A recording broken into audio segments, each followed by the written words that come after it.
Shalom, kembali lagi bersama saya Tasya di channel Jessica. Judul renungan kita saat ini, Self-Love versus God's Love.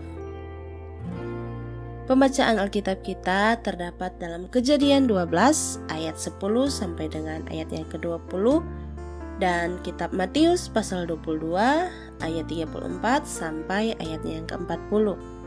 Begini bunyinya, Kejadian 12 ayat 10 sampai dengan 20. Ketika kelaparan timbul di negeri itu, pergilah Abram ke Mesir untuk tinggal di situ sebagai orang asing, sebab hebat kelaparan di negeri itu.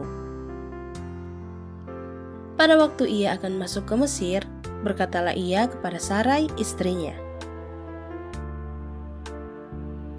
"Memang aku tahu bahwa engkau adalah seorang perempuan yang cantik parasnya.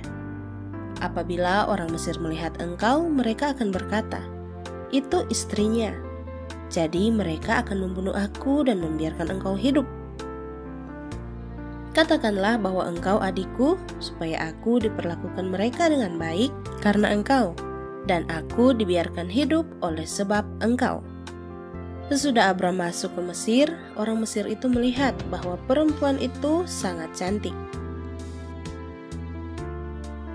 Dan ketika punggawa-punggawa Firaun melihat Sarai, mereka memuji-mujinya di hadapan Firaun sehingga perempuan itu dibawa ke istananya. Firaun menyambut Abram dengan baik-baik karena ia mengingini perempuan itu, dan Abram mendapat kambing domba, lembu sapi, keledai jantan, budak laki-laki dan perempuan, keledai betina dan unta. Tetapi Tuhan menimpakan tula yang hebat kepada Firaun. Demikian juga kepada seisi istananya karena Sarai, istri Abram itu. Lalu Firaun memanggil Abram serta berkata, "Apakah yang kau perbuat ini terhadap aku? Mengapa tidak kau beritahukan bahwa ia istrimu? Mengapa engkau katakan dia adikku, sehingga aku mengambilnya menjadi istriku? Sekarang inilah istrimu, ambillah dan pergilah." Lalu Firaun memerintahkan beberapa orang untuk mengantarkan Abram pergi bersama-sama dengan istrinya dan segala kepunyaannya. Matius 22 ayat 34 sampai ayat 40. Ketika orang-orang Farisi mendengar bahwa Yesus telah membuat orang-orang Saduki itu bungkam, berkumpullah mereka, dan seorang dari mereka, seorang ahli Taurat, bertanya untuk mencobai dia, "Guru, hukum manakah yang terutama dalam hukum Taurat?" Jawab Yesus kepadanya, "Kasihilah Tuhan Allahmu dengan segenap hatimu dan dengan segenap jiwamu dan dengan segenap akal budimu. Itulah hukum yang terutama dan yang pertama. Dan hukum yang kedua yang sama dengan itu ialah, kasihilah sesamamu manusia seperti dirimu sendiri. Pada kedua hukum inilah tergantung seluruh hukum Taurat dan kitab para nabi."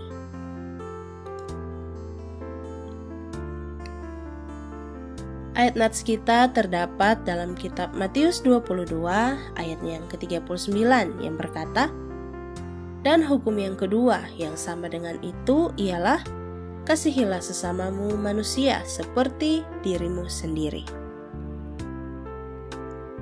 Ketika bayi menangis keras-keras, bisa dipastikan itu karena ia merasa tidak nyaman. Entah ia lapar, sakit, terganggu, kaget, dan lain-lain. Tidak ada bayi yang menangis karena terharu, karena memang bayi baru bisa peduli pada dirinya sendiri. Makin besar, manusia pun makin bisa memahami orang lain. Tapi, apakah pertumbuhannya sehat atau tidak? Itu tergantung dari bagaimana ia memahami dirinya sendiri. Itu sebabnya Alkitab berkata agar kita mengasihi sesama seperti diri sendiri.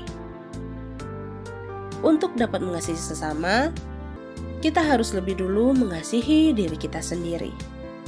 Orang yang membenci dirinya karena punya kekurangan tertentu misalnya, tidak akan bisa mengasihi sesamanya dengan baik. Orang yang merasa hidupnya sia-sia, sulit untuk berharap hal baik terjadi kepada sesamanya. Mengasihi diri sendiri bukanlah mementingkan diri sendiri, karena kasih tidak mencari keuntungan diri. Bisa dibaca dalam 1 Korintus 13 ayatnya yang kelima. Bacaan hari ini menunjukkan peristiwa ketika Abram hampir mencelakai Sarai, istrinya sendiri. Mengapa? Karena Abram mementingkan dirinya sendiri. Demi menyelamatkan diri dari orang Mesir, ia tidak mengakui Sarai sebagai istrinya sehingga nyaris mengorbankan Sarai dan perkawinan mereka. Inilah bentuk mengasihi diri sendiri yang salah. Abram mengasihi dirinya sehingga ia jadi mementingkan diri sendiri dan mengorbankan orang lain. Kasih pada diri sendiri yang benar adalah kasih yang terpancar dari dalam keluar. Kita jadi mampu berempati, merasakan suka dan duka yang dirasakan orang lain. Kita mensyukuri keberadaan kita dan tahu bagaimana keberadaan kita bisa bermanfaat bagi orang lain dan sebagainya. Tapi iblis berusaha membelokkannya. Hawa seharusnya bersyukur atas keberadaannya yang amat dikasihi Allah dan setiap hari menikmati Taman Eden. Tapi ia dibujuk untuk bertanya, keinginan Allah memang seperti itu, tapi bagaimana keinginanku? Alih-alih mensyukuri anugerah Allah atas dirinya, iblis membujuk manusia agar meletakkan dirinya di atas Allah.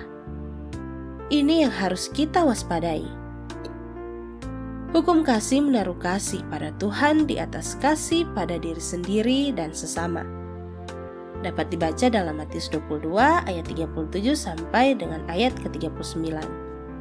Kasih pada Allah adalah yang menjadi dasar kita mengasihi diri kita dan mengasihi sesama. Tanpa kasih pada Allah, kasih pada diri sendiri adalah egoisme.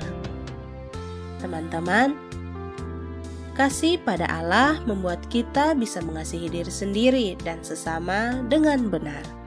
Amin. Terima kasih teman-teman sudah mendengarkan renungan ini. Bantu support channel ini dengan like, share, dan komen di video ini. Dan yang belum subscribe, jangan lupa untuk subscribe ya. Nyalakan lonceng notifikasinya untuk mendapatkan info terbaru dari channel ini. Terima kasih, Tuhan Yesus memberkati.